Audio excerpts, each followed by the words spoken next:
Chapter 7. The Living Soul. The True Lights. The skin of the soul is the force field of mental substance manifested as the you, or ankh, or nafus, spirit. In the lower part of the mental force field, the spirit forms the khat, physical body, as a lower aspect of itself, and it builds the home of the ba, rawu, living soul. The physical form, then, is built around the lower aspect of the spiritual form, the ba, rawu, soul. And the spiritual life determines the form of the body. The light of the soul, as it perspires through the spiritual skin, this is called the true light, a result from the light or sun that burns within your solar plex. It is the dictionary of your emotions. The mental plane is the plane where spirit or soul are outgrown or thoughts take form. The subplanes. Each plane is broken up into 7 subplanes, which are broken up into 7 subplanes, down to the 7th degree of 7. The 4th subplane of the spiritual plane is a battleground for the mind of human beings. This is where an external and internal struggle goes on between his higher and lower mind, and emotions are formed, vibrating on their own selfish frequency. Mental intuition. 3 subplanes are the realms of your subconsciousness, and the upper 3 subplanes are the realms of your mental intuition. On the superconsciousness of Cadman, son of Atum, it is your superconsciousness. It's from where your soul descends into spirit and forms the body. In the middle chamber, the first, the world, the last. Remember the various levels of the mind, the walking conscious mind, as it works through your everyday awareness, and it is clothed in the matter of the physical plane. The subconscious mind operates through the sympathetic nervous system, which is the system of cells, tissues, and organs that regulate the body responses to internal and external stimuli. In vertebrates, it consists of the brain, spinal cord, nerve, ganglia, and different parts of the receptor and effector organs. The subconscious mind, as it operates your faculties of intuition, and the wisdom of the mind, as it operates through you, as yet undeveloped qualities of divinity, are found at the end of the true seeker's path. The plane of force is a plane largely composed of energy forces and etheric ka, duplicates of the physical plane's objects. The plane of force is not subject to the law of gravitation as you understand it. The plane of force is dominated by the law of attraction. Upon the plane of force, there is neither distance nor time. There is no heat or cold, summer or winter, day or shadow hour. It is a plane of expiring desires, as well as carnal. The physical plane consists of dense chemical regions of solid, liquids, and gases, and the etheric region consisting of the 4 higher physical ethers: ultra-gaseous matter, life force ether, light ether, and mental ether. The attribute of Anu, Elion Elion El, the Most High, the highest, formed on the higher planes, stepped down to become your intuition, the intuition of human beings.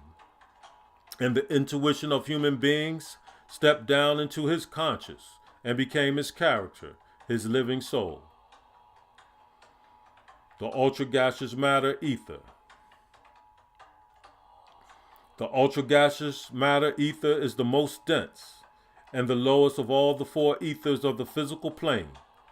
The ultra-gaseous matter ether is the channel for all the physical forces which you are familiar with, like heat, sound, light, motion, ultraviolet rays, and cosmic rays.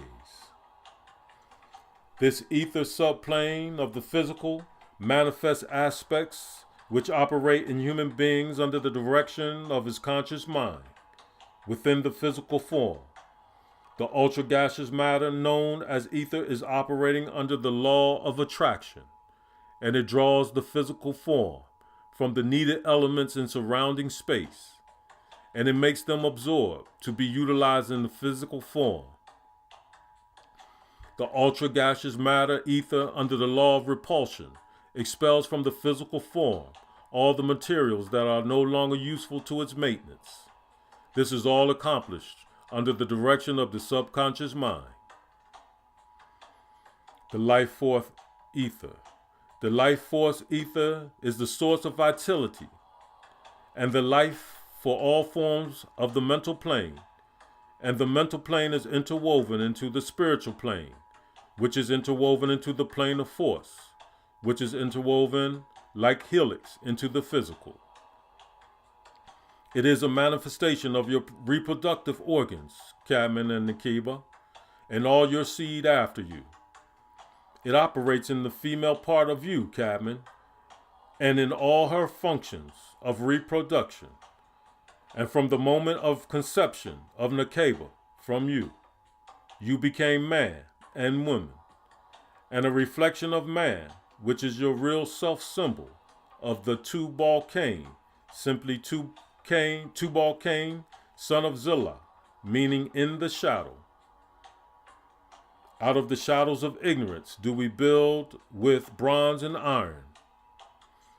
The life force ether attracts from the elements around her, that which enables the growth of the new body in her being. Not out as you did her, Cadman. She will be mother of all living, Nakeba.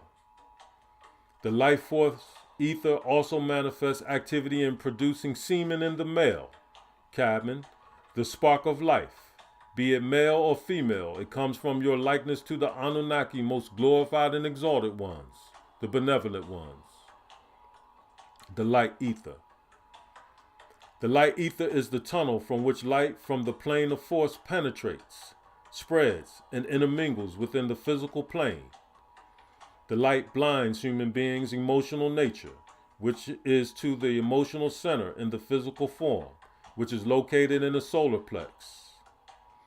The solar plex is 6.5 to 7 inches above the navel, or umbilical seat, as the crimson crown stands 6.5 to 7 inches high. The emotional center superimposes the solar plex area. The lobe of the light ether is always in perpetual motion. The mental ether. The mental ether forms the bridge between the brain structure of the physical form and the mental body of the physical individual. This mental ether is distributed through the brain centers and throughout the cerebral spinal nervous system, which produces mental waves throughout the atmosphere.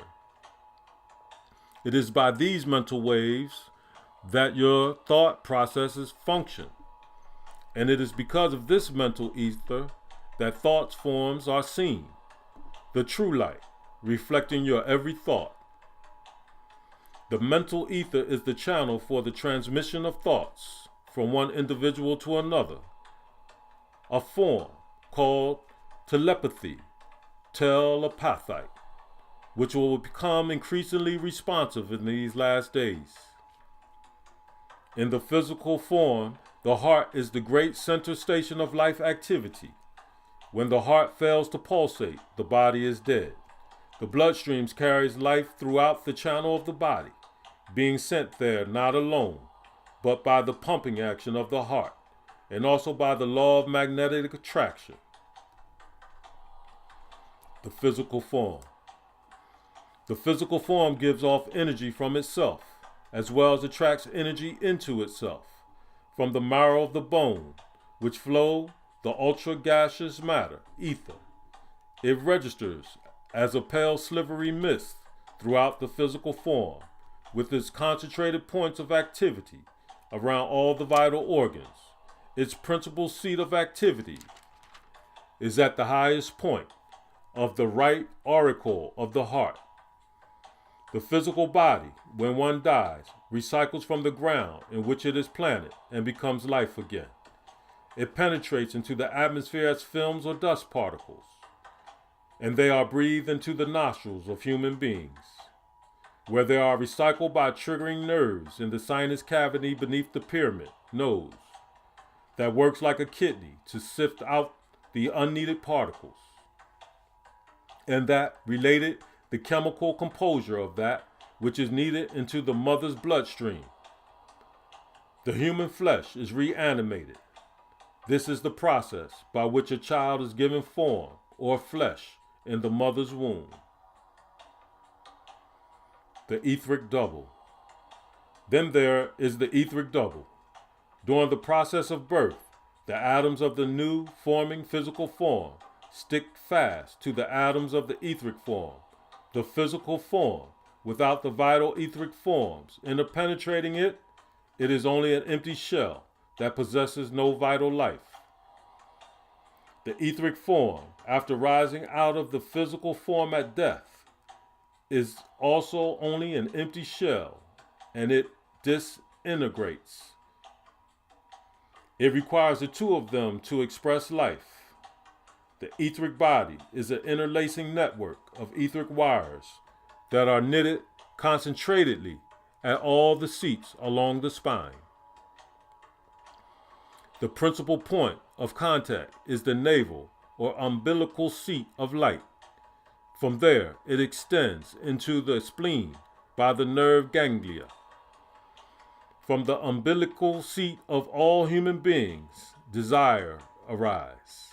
For this is an emotional center, a principal station of the subconscious mind in human beings. Though it operates under the influence of the pituitary gland, or the seat of light of the third eye at the tip of the nasal pyramid, the brow seat of Horus or Heru, the sun. The eye is at the cornerstone of your own pyramid.